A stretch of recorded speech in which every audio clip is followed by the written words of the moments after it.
Ассалаумалейкум достар, сіздермен бірге Марфуға Шапиян, әдеттегідей менің каналымда жүздесіп отырмыз. Достар, мен сіздерге бүгін Рамазан айында қалай дұға ету керек, қалай тілек тілеу керек, сол туралы айтып беремін. Өйткені кей адамдар дұға деген түсінбей жатады, қалай тілесек болады, не айтсақ болады деп сұрап жатады. Сол себепті сіздерге бір менен кішігірім кеңес болсын. Ең алдымен жалпы Алла тағаланың жүрегіміздегі тіпті біз былай сыртқа айтып шығармаған дүниенің барлығын еститінін ескеріңіз, яғни ол сыбырды да естуші Алла тағала. Бірақ соған қарамастан Алла тағаланың дұғаны, яғни тілекті сөзсіз қабыл ететін уақыттары болады. Міне Рамазан айы сондай кезеңнің бірі. Рамазан айында дұғалар Алла қаласа сөзсіз қабыл болады, және соның ішінде ең керемет уақыт ол ауыз ашар сәттегі ауыз ашайын деп отырған адамның дұғасы екен. Яғни сіз егер осы Рамазанға аман есен жетіп, ораза ұстап жүрген болсаңыз, және кешкі ауыз ашар уақытына жетсеңіз, онда міндетті түрде ауыз ашардың алдында жақсылап тұрып дұға, тілек тілеп алыңыз. Өйткені бұл кезде жаңада айттым, бұл кездегі сіздің тілегіңіз қайтарылмайды мүлде. Ең алдымен адам өзіне дұға ету керек. Яғни сіз ауыз ашайын деп отырсыз, сол кезде алақаныңызды жайып өзіңізге жақсылап дұға етіп алыңыз. Өзіңізге қалай дұға етеміз? Яғни Алла тағала менің осы оразамды қабыл ет, дұға тілегімді қабыл ет, жаңағы арман мақсаттарыңыз болса, мысалы менің осы дүниедегі арман мақсаттарым, қалай айтамын? Менің адамдарға пайдалы болуымды нәсіп ет, ізгі ұрпақ тәрбиелеуімді нәсіп ет, жаңағы жолдасымен қарым-қатынасымның жақсы болуын нәсіп ет, айналамдағы адамдармен қарым-қатынасым жақсы болуын нәсіп ет, немесе менің мінезімді дұрыста, тағы қандай менің бойымдағы басқа да кемшіліктерімді дұрыста, менің намазды ықыласпен оқушылардан ете көр деп барлық дұға тілекті бірінші кезекте өзіңізге тілейсіз.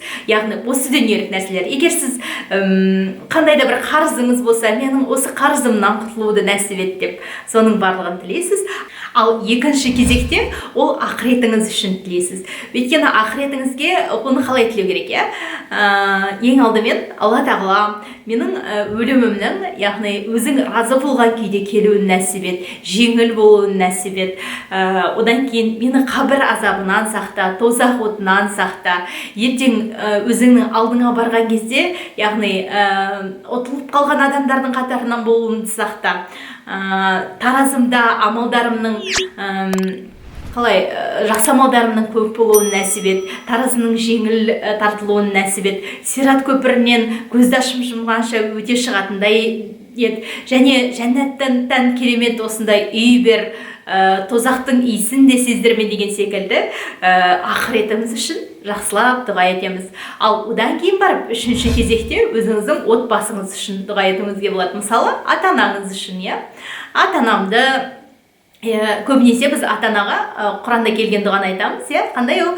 Ата-анамды, егер Алла тағала ата-анам маған бала күнімде қандай мейіріммен қараған болса, оларға қазіргі қартайған шағында сен де сондай мейіріммен қара, олардың ғұмыр жасын ұзақ ет, олардың намазға келуін нәсіп ет, олардың денсаулықтарының мықты болуын нәсіп ет деп ата-анаңызға тілеуіңізге болады. Немесе өзіңіздің отбасыңыз, жолдасыңызға, жұбайыңызға, оған жаңағы ісінің алға басуын нәсіп ет, көркем мінез нәсіп ет, немесе балаларыңызға, балаларымның ізгі салихалы ұрпақ болып өсуін нәсіп ет, олардың болашақтарын жарқын ет, олардың иманды ұрпақ болуын нәсіп ет, немесе Құран жаттауын нәсіп ет деп, міне одан кейін барып ұрпағымызға сұрайды екенбіз.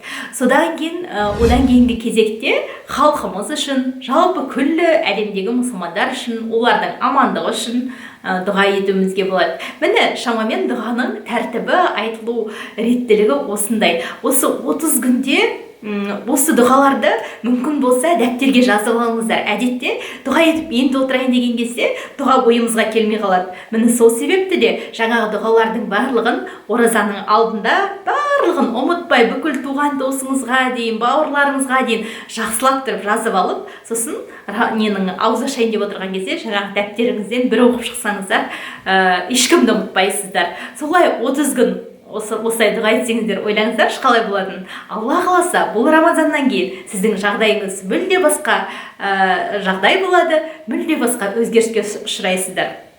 Сондықтан дұға жасағанда ерінбеңіздер деймін. Мен тағы қандай тақырыпта видео түсірейін, тағы нені түсінбей жүрсіздер, осы видеоның астына жазыңыздар, каналыма жазылыңыздар, лайк басыңыздар, өздеріңіздің әпке-сіңлілеріңізге, құрбы-құрдастарыңызға осы видеоның сілтемесін жіберіңіздер. Каналымда келесі кездескенше аман сау болыңыздар. Оразаларыңыз қабыл болсын.